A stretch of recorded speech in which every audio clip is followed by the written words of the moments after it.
Hindi mo dapat inaway si Marge. So, pinagtatanggol mo pa talaga si Marge? Edward, I'm your wife. Dapat ako ang pinapanigan mo. Alam mo naman yung pinagdadaanan niya.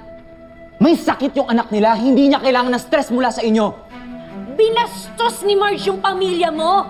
Talaga bang okay lang yun sa'yo? Sa bagay, ako nga hindi mo ko kayang ipagtanggol. Pati ba naman yung sarili mong pamilya?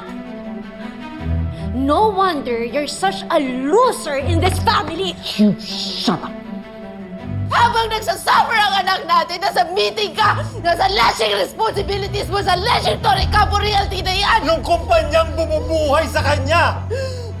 Lahat ng gamot niya, yung pampa-hospital niya! Lahat ng pangangailangan niya! Nanggagaling yung sa kumpanya kung saan galit na galit ka!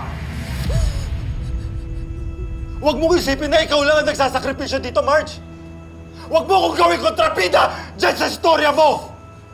You were the one who shut me off in the first place! Nagdidesisyon ka mag-isa! Hindi ka nakikinig sa akin! Nagdidesisyon ka pero hindi mo ako sinasama bilang asawa mo! Bilang ama ni Jasmine!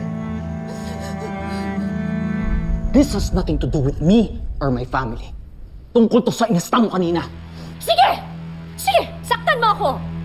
Dahil lang kay Marge, ha? Sasaktan mo talaga ako? Go ahead. Do it! Saktan mo ako!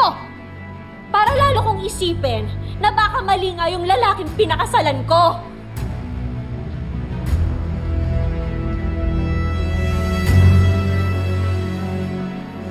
Oo, naging ina ka! Pero hindi ka naging asawa! Kaya oo, sinisisi kita! Dahil habang lalong nasisira ang health ni Jasmine, unti-unti ring nasisira yung relasyon natin dahil dyan sa pinagkagawa mo!